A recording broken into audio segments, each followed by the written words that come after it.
Ça fait maintenant environ un an au total que j'ai passé en Thaïlande et spécifiquement à Bangkok. Et dans cette vidéo, je vais te donner pourquoi est-ce que j'ai choisi cette destination d'expatriation, quels sont les avantages et quels sont les inconvénients.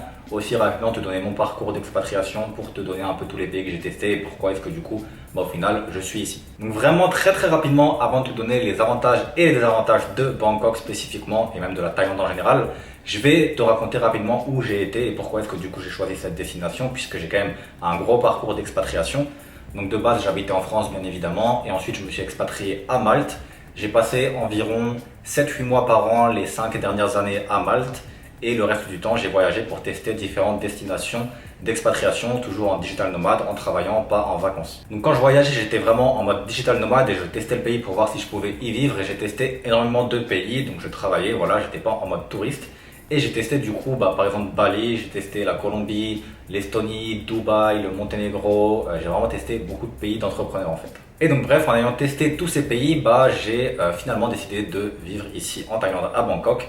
Et je vais te donner les raisons dans cette vidéo. Je vais pas parler des autres pays, mais là je vais spécifiquement parler de pourquoi est-ce que je suis ici. Et donc on va directement commencer avec les avantages et à la fin je donnerai les désavantages parce que bien évidemment il y a aussi des désavantages. Donc moi ce que je fais pour sélectionner un pays en fait c'est que je vais faire un tableau avec tous les pays et je vais faire à gauche tous les critères et ensuite je vais faire des coefficients à ces critères.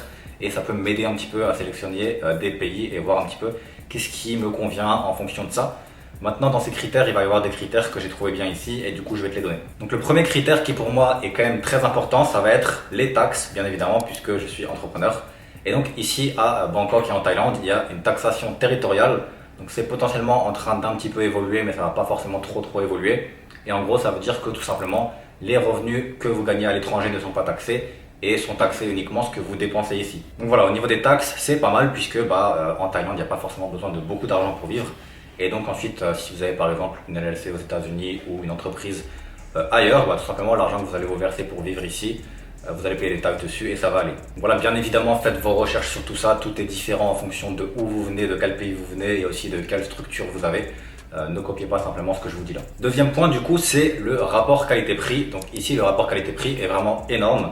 Et par exemple, à Malte, le rapport qualité-prix, je trouvais qu'il était beaucoup moins élevé. Par exemple, à Malte, les appartements sont très chers et de pas si bonne qualité. Et au final, en plus, il n'y a pas forcément des infrastructures de dingue aux alentours. Donc il y a la mer, mais à part ça, il n'y a pas forcément de beaucoup de choses à faire. Et le prix est très élevé pour que ce soit un café ou n'importe quel restaurant, alors que la qualité n'est pas forcément derrière.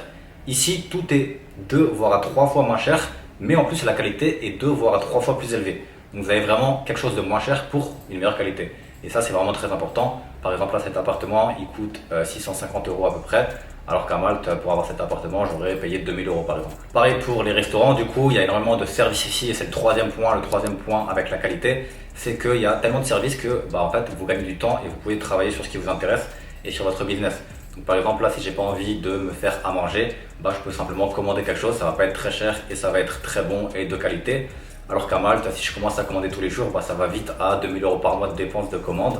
Et en plus, la nourriture est pas top. À Malte, par exemple, il n'y avait pas forcément beaucoup de nourriture healthy. Donc c'est un peu pareil dans d'autres pays, mais là je compare à Malte parce que c'est l'endroit où j'y ai passé le plus de temps. Mais ce qui est vraiment bien ici, c'est que du coup, vous avez beaucoup de qualité, beaucoup de services. Et donc vous pouvez focus sur ce qui vous intéresse, tout en ne dépensant pas forcément énormément d'argent. Et pour quelqu'un qui, par exemple, débute spécifiquement, je débute pas, mais si je débutais, j'aimerais vraiment bien ça puisque ça me permet de me focus sur mon business tout en n'ayant pas forcément des dépenses énormes. Le quatrième point qui est vraiment très bien ici, c'est simplement la sécurité et même, je vais dire aussi le cinquième point, les gens et la culture en général. Donc ici, il y a vraiment une sécurité qui est très bonne. Il n'y a aucun problème, j'ai jamais vu un vol ou j'ai jamais entendu n'importe quoi au niveau de la sécurité, à part justement si c'est des expats qui font certaines choses. Mais ici, les locaux sont vraiment très bien. Donc ça, c'est vraiment un bon point et c'est un point qui est assez bien en Asie en général, même si par exemple à Bali, il y a un peu moins de sécurité. Mais ici, vraiment, la sécurité est très bien et la mentalité des gens est vraiment très bien. Donc par exemple, je sais pas, vous allez faire quelque chose, si vous faites un massage ou si vous allez dans un restaurant, les gens vont vraiment être très serviables et très gentils. Et c'est pas comme en France où limite c'est plus du tout le client est roi et c'est l'inverse. Donc je pense que ça, vous devez vraiment le vivre pour le comprendre, de voir que les gens vous servent vraiment bien et qu'ils sont vraiment très gentils et respectueux, etc. C'est pas comme si c'était des esclaves, c'est pas du tout ça, mais ils sont là pour servir puisque vous êtes le client. Et du coup, ça c'est vraiment top. Ça apporte vraiment aussi beaucoup de qualité aux expériences. Et par exemple, n'importe quel rooftop, restaurant, spa, etc. est beaucoup plus qualitatif et moins cher ici que par exemple en Europe, aux États-Unis ou dans d'autres pays. Un autre point vraiment très bien, c'est que pour 50 € à 100 € max, vous pouvez prendre l'avion, c'est vraiment très facile et vous pouvez aller dans plein d'endroits en Thaïlande. Vous pouvez aller par exemple dans le nord où il y a un peu plus des forêts, Chiang Mai par exemple, mais surtout vous pouvez aussi aller dans le sud, dans des îles à 50-100 € et vous pouvez chill tranquillement et ça va pas vous coûter très cher.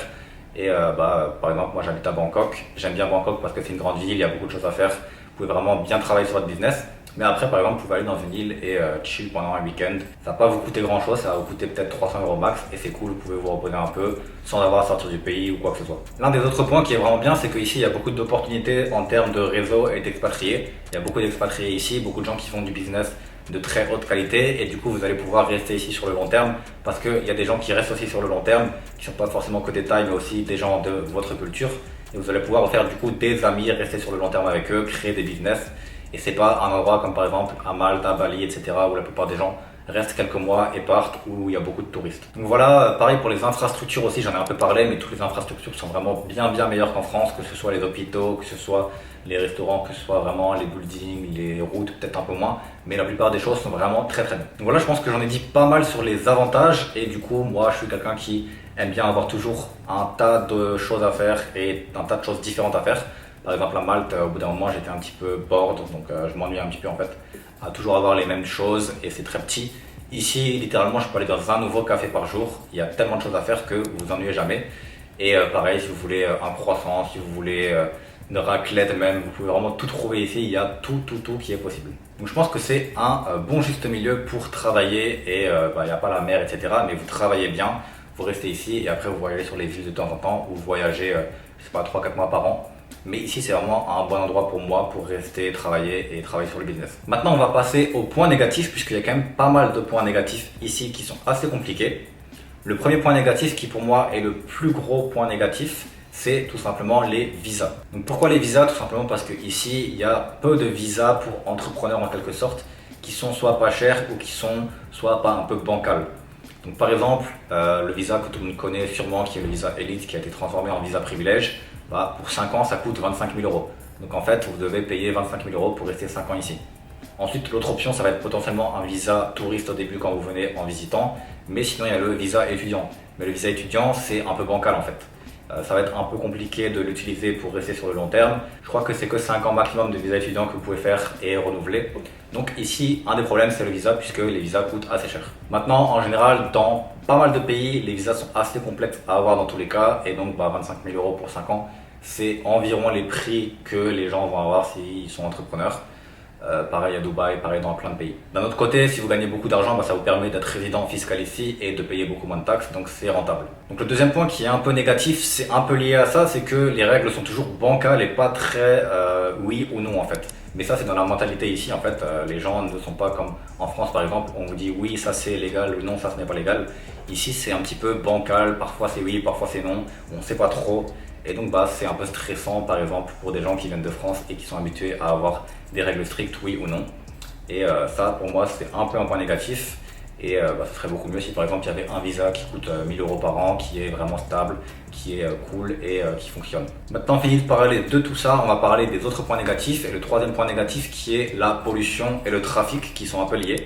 Donc la pollution, il n'y a pas forcément une pollution non plus énorme comparé à ce qu'on pourrait croire. Mais il y a quand même une petite pollution et il faut quand même avoir un purificateur d'air chez soi par exemple. Moi j'en ai un, parfois avoir le masque et regarder avec une application la qualité de l'air, ça varie beaucoup. Là par exemple pendant 2 mois il faisait quasiment 38 degrés donc c'était compliqué niveau pollution.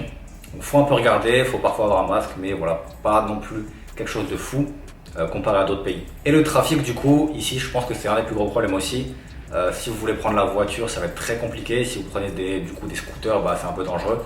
Donc ça prend du temps pour prendre la voiture et se déplacer dans différents endroits. Vous pouvez pas forcément non plus tout faire à pied puisque il fait très chaud et il y a un peu de pollution donc c'est pas top. Mais le trafic du coup ici qui est quand même un assez gros problème, mais bon c'est pareil dans toutes les grandes villes. Autre point négatif maintenant qui est spécifiquement négatif pour moi et sûrement peut-être pour vous, c'est la chaleur.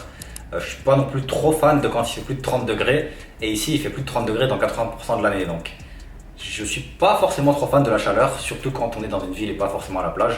Et donc pour moi c'est un peu un point négatif. Par exemple, je préférais la chaleur à Bali qui était plus à 25 degrés, ou je préfère la chaleur en France avec des saisons où il fait froid et chaud, j'aime bien le froid aussi. Ou par exemple à Malte, en été il faisait chaud et en hiver il faisait plutôt un peu froid. Donc je préfère plutôt quand il y a des saisons et quand il fait pas tout le temps 30-35 degrés. Mais voilà, c'est un point négatif qui est pour moi, qui est peut-être pas pour vous. Et maintenant, le dernier point négatif qui m'impacte pas forcément, mais je sais que ça impacte pas mal de personnes, c'est pour les gens qui veulent tout simplement trouver des petites copines ou des choses comme ça. Moi, j'ai déjà du coup une petite copine qui est colombienne et que j'ai emmenée en Thaïlande. Mais c'est compliqué de trouver des petites copines apparemment ici, puisque c'est le pays numéro un de l'infidélité et les Thaïs sont vraiment très spécifiques sur ce genre de choses. Ils ont vraiment une mentalité différente comparée aux Européens. Donc, va falloir vous adapter à ça et ça peut être parfois un peu compliqué pour trouver quelque chose de sérieux et de long terme. Maintenant, si vous voulez pas forcément quelque chose de sérieux, ça peut être bien. Ça dépend de vous aussi, encore une fois. Voilà, donc je pense que je vous ai dit pas mal de points qui peuvent vous intéresser pour si vous voulez vous expatrier ici ou non. Et si vous vous retrouvez dans ces points ou pas, dites-moi en commentaire si vous avez d'autres points que vous aimez vraiment bien ici et qui sont numéro 1 pour vous, ou si vous avez d'autres points que vous n'aimez pas forcément. C'est tout pour cette vidéo, j'espère que ça vous a aidé. On se retrouve du coup dans une prochaine vidéo, n'hésitez pas à vous abonner pour plus d'informations. Ciao.